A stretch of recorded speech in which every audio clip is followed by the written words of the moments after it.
శ్రీకారం చుట్టే దిశగా దానికి కూడా అడ్మినిస్ట్రేటివ్ శాంక్షన్ కూడా ఇవ్వడం జరిగింది.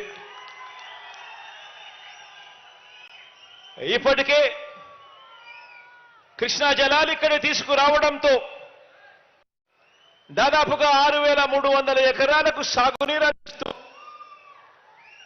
కుప్పం నియోజకవర్గము, పలమనేరు నియోజకవర్గంలో దాదాపుగా 110 చెరువులు నింపుతూ ఇప్పటికే అడుగులు పూర్తి కావచ్చాయి. దాదాపుగా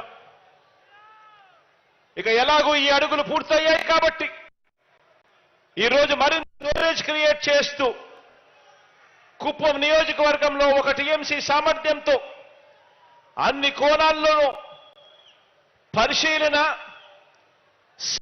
లెవెలింగ్ ఆపరేషన్స్ అన్నీ కూడా పూర్తి చేసి 2 చోట్ల రిజర్వాయర్ల నిర్మాణానికి అనువుగా ఉందని చెప్పి గుర్తించడం జరిగింది.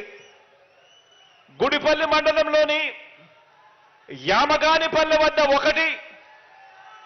ఒక రిజర్వాయర్ను, శాంతిపురం మండలం మాదనపల్లె వద్ద మరొక రిజర్వాయర్ను, ఈ 2 రిజర్వాయర్లను 535 కోట్ల రూపాయలతో నిర్మించడానికి, అదనంగా దీనివల్ల మరో 5,000 ఎకరాలకు సాగునీటితో పాటు తాగునీరు అందించే కార్యక్రమానికి మనందరి ప్రభుత్వం శ్రీకారం చుట్టింది అని అడ్మినిస్ట్రేటివ్ శాంక్షన్ ఇవ్వడం కూడా జరిగిపోయింది అని చెప్పడానికి ఈ సందర్భంగా గర్వపడతా ఉన్నాను.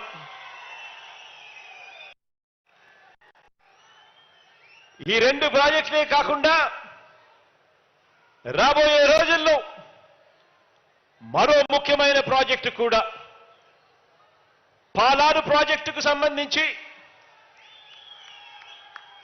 0.6 టీఎంసీల కెపాసిటీ సామర్థ్యంతో అక్కడ కూడా ఒక చిన్నపాటి రిజర్వాయర్ కట్టి 215 కోట్ల రూపాయలతో ఆ ప్రాజెక్టు కట్టడానికి కూడా అడ్మినిస్ట్రేటివ్ శాంక్షన్ కూడా ఇవ్వడం జరిగింది.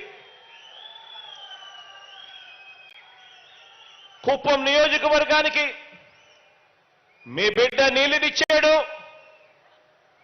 నెక్స్ట్ టర్మ్ లో ఈ 3 ప్రాజెక్టులు కూడా పూర్తి చేసి మీకు ఇస్తాడు.